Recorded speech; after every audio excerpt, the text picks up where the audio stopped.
Hello दोस्तों, आप सभी का स्वागत है एचपी स्टडीज़ में। My name is Keshav Katoch. So देखिए, एचपी अलाइड मेंस जो है वो आपका जो है 2-3 महीने या 2-2.5 महीने में आपका जो है वो आ सकता है। इसको 3 महीने भी जो है वो लग सकते हैं, बट हमने उस चीज़ के ऊपर नहीं जाना है कि कितने टाइम पे आपका मेंस आएगा कि नहीं आएगा। मेंस अपने टाइम के अनुसार जो 2-3 महीने ये लेते हैं उतना टाइम ज़रूर लेंगे।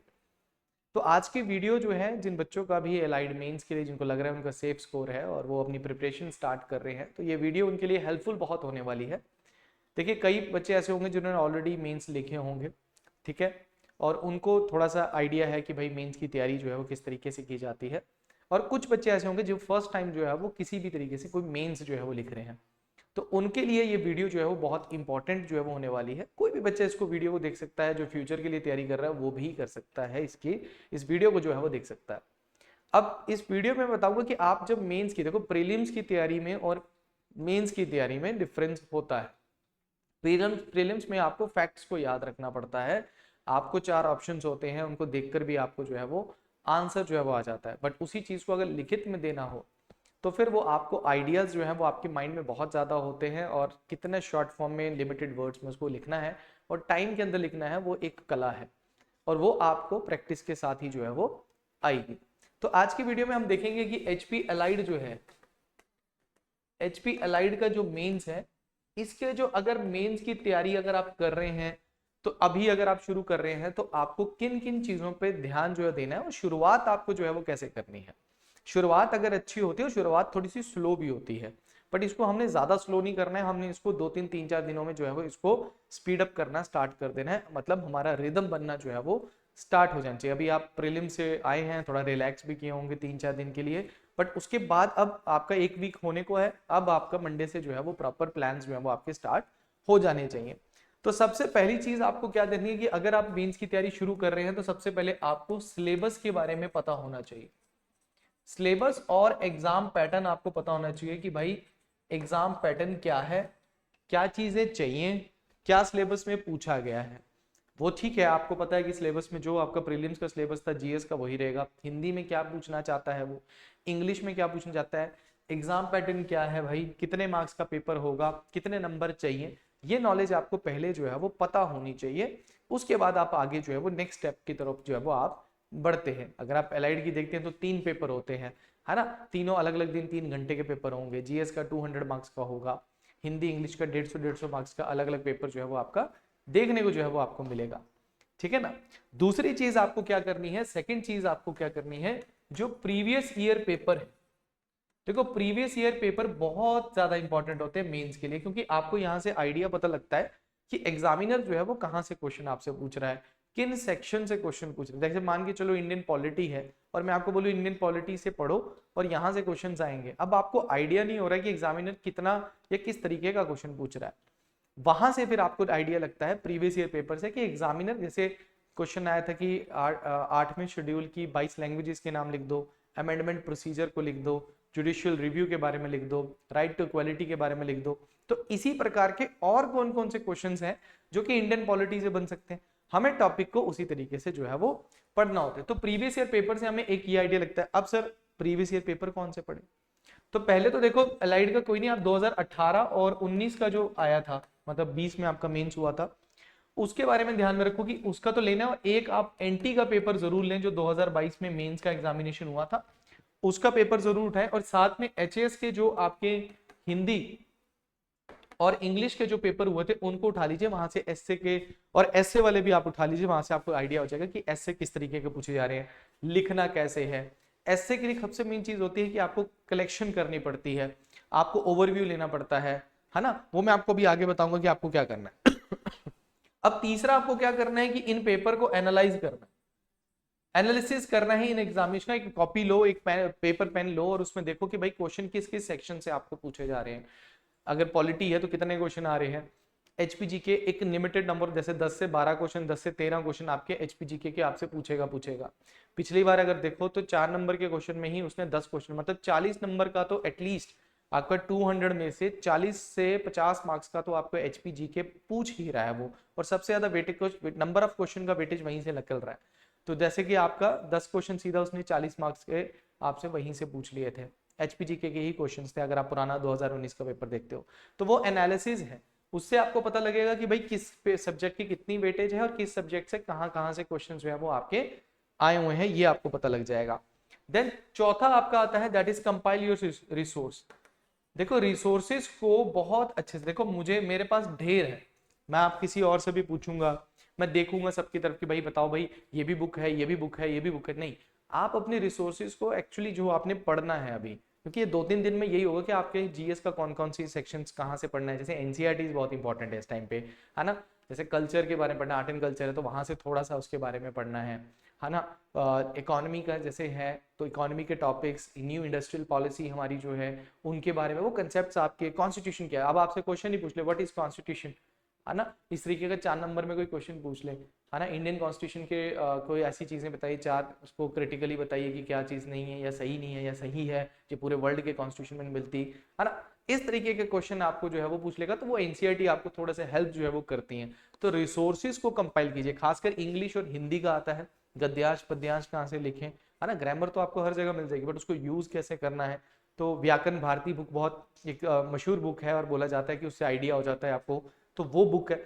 तो आपको रिसोर्सेज को कंपाइल करना है, इकट्ठा करना है कि भाई ये मेरा रिसोर्स है, अब मैंने 1 बाय 1 इसी रिसोर्स से जो है वो पढ़ना है आपको, वो चीज का आपने ध्यान में रखना है। 5वां आपका आ जाएगा टॉपिक, आप डिफाइन कर लीजिए, ठीक है। टॉपिक भी देखो, ये टॉपिक डिफाइंड आपके कहां से होंगे, जब आप एनालिसिस करेंगे, बट ऐसा नहीं है कि जो पेपर में यहाँ आया है अगली बार वो रिपीट होगा।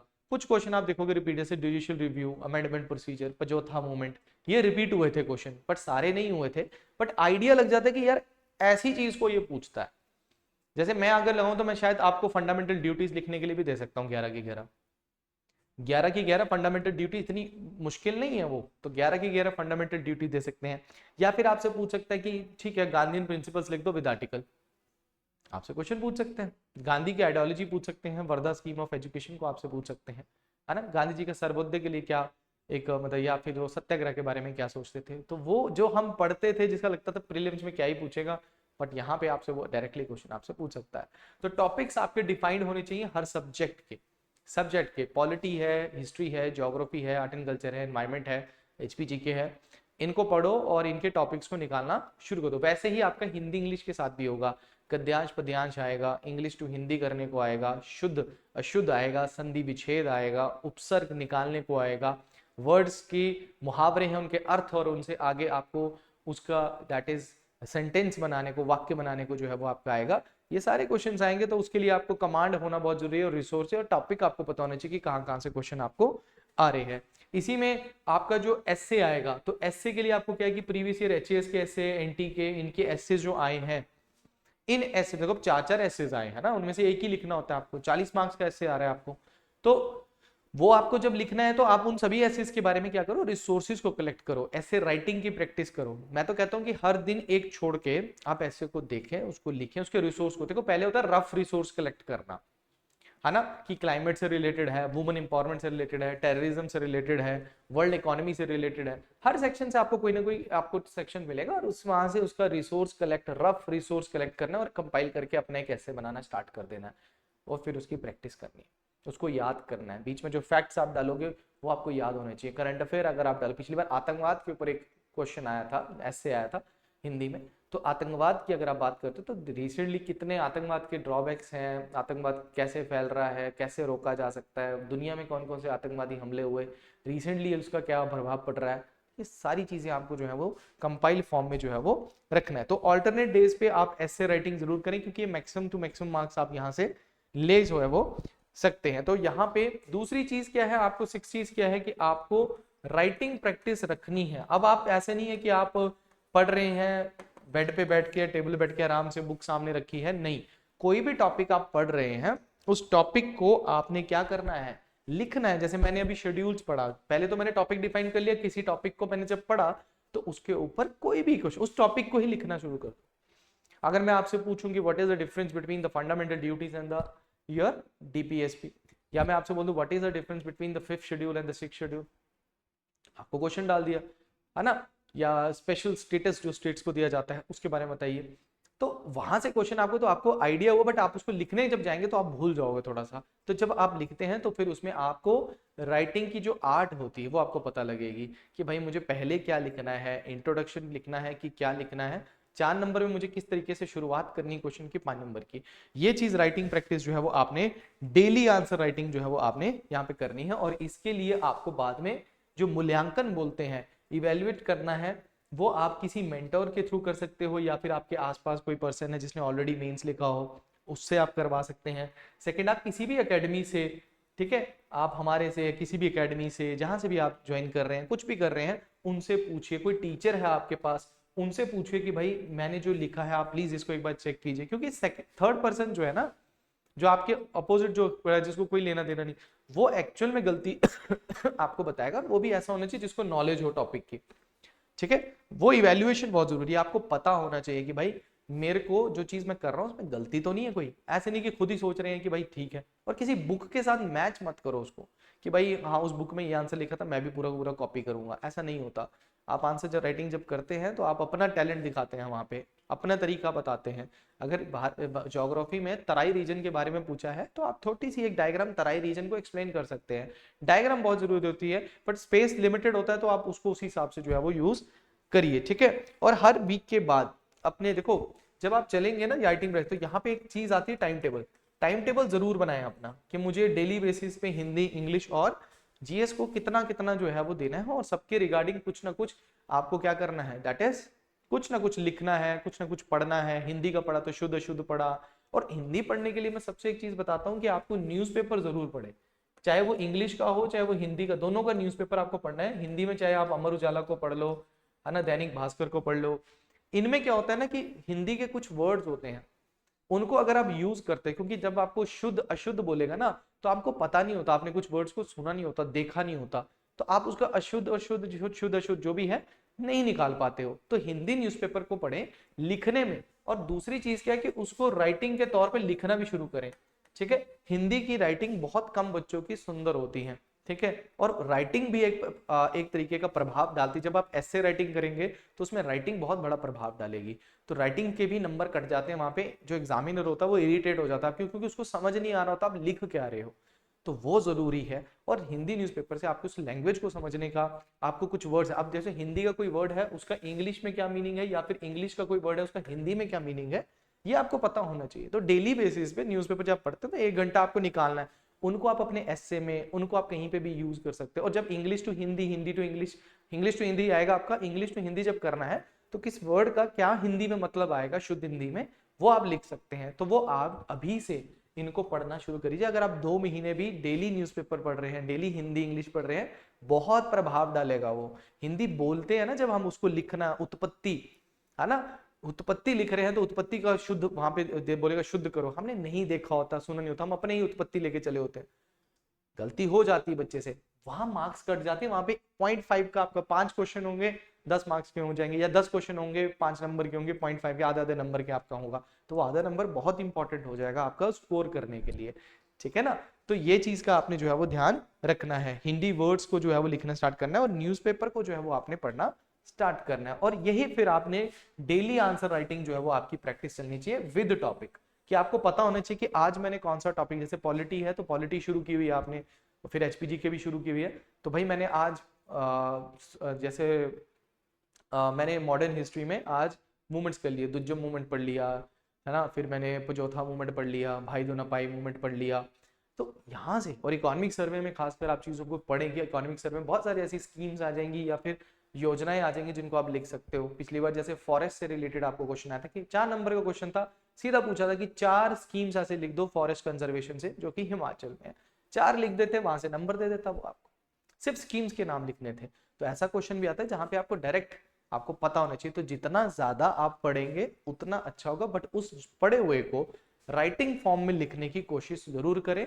और ये भी जरूर देखें कि भाई मेरे वर्ड्स जितने बोले गए हैं उतने ही वर्ड्स में आ रहे हैं, क्योंकि वहां पे लिखा होता है कि आपको जितने वर्ड्स बोले गए उतने में लिखो, हमें कंटेंट पे ज्यादा काम करो ना कि ज्यादा लिखने पे काम करो। तो वो चीज का जरूर ध्यान जो है वो आपने रखना है। और एक और ऐसे राइटिंग में भी आपको मैं बता दूं, वहां पे आपको 40 नंबर का जैसे हिंदी का ऐसे आएगा तो आपको कम से कम 8 पेज दिए होते हैं उन्होंने, तो थोड़ा सा ऐसे भी यूज करना है कि भाई मेरे 8 पेज भी कंप्लीट हो कि एग्जामिनर को कुछ खाली ना दिखे वहां पे।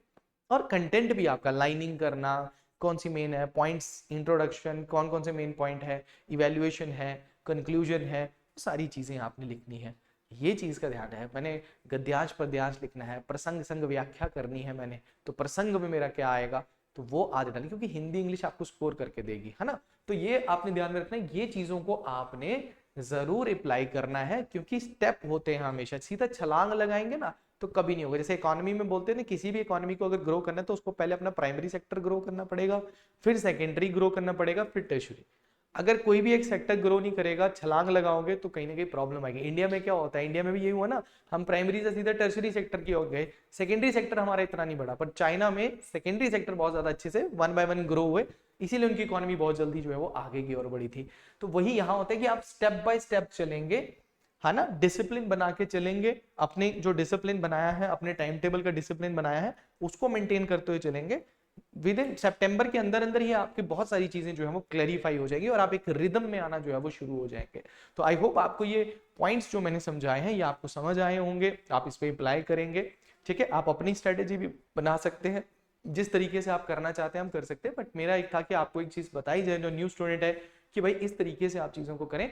बाकी अगर आपको कोई और डाउट आता है तो आप हमें कॉल भी जो है वो कर सकते हैं। ठीक है, बाकी अगर आप हम मेंस की तैयारी कर रहे हैं और आप हमारे साथ जुड़ना चाहते हैं तो 19 सितंबर से हमारा बैच जो है वो शुरू हो रहा है। ठीक है, 19 सितंबर से 19 सितंबर से हमारा मेंस का बैच जो है वो शुरू हो रहा है। ये बैच में आपको डेली 3 लेक्चर्स मिलेंगे, लेक्चर्स के साथ आपको क्वेश्चन आंसर मिलेंगे, राइटिंग प्रैक्टिस होगी और उसका इवैल्यूएशन भी जो है वो आपका किया जाएगा। ठीक है, प्रॉपर होगा, तीनों लेक्चर्स होंगे, प्लस आपका टेस्ट सीरीज भी इसमें इंक्लूडेड है। ठीक है, 15 टेस्ट आपको इसमें मिलेंगे, बहुत इनफ होते हैं 15 टेस्ट। हर टेस्ट के आपको देखो 200-200 मार्क्स के आपके 5 टेस्ट हैं। ठीक है, तो यहां से आपके कम से कम आप अच्छे से जो है वो तैयारी कर सकते हैं। उसके साथ आपका जो है यहाँ पे आपकी जो ये फी है इस टाइम पे, तो फी आपकी 8000 है, बट इसको अभी हमने 4500 किया हुआ है। तो मतलब फर्स्ट 60 स्टूडेंट्स के लिए किया हुआ है। फर्स्ट 60 स्टूडेंट्स के लिए हमने कितनी की है, 4500। उसके बाद फीस जो है वो आपकी बढ़ जाएगी। तो जो भी इस अपॉर्चुनिटी को ग्रैब करना चाहता है वो कर सकता है। सिंपल आपने क्या करना है, निम्बस करियर्स ऐप जो है वो आपने डाउनलोड करनी है। निम्बस करियर ऐप में जाइए, वहां पे जाके आपको अलाइड मेंस का बैच जो है वो मिल जाएगा। और ये बैच लाइव है, ये मैं आपको बता दूं, ये बैच लाइव बैच है। ठीक है, एक क्लास सुबह होगी, 2 शाम को होंगी लैंग्वेज की आपकी। लाइव बैच है, क्वेश्चनिंग पूछ सकते हो टीचर से, किसी भी रिगार्डिंग क्वेश्चन जो है वो पूछ सकते हो। ठीक है, निम्बस करियर ऐप या फिर 7814846248 पे आप कॉल भी जो है वो कर सकते हो। ठीक है, सो आज के लिए इतना ही है। Thank you very much, all the best.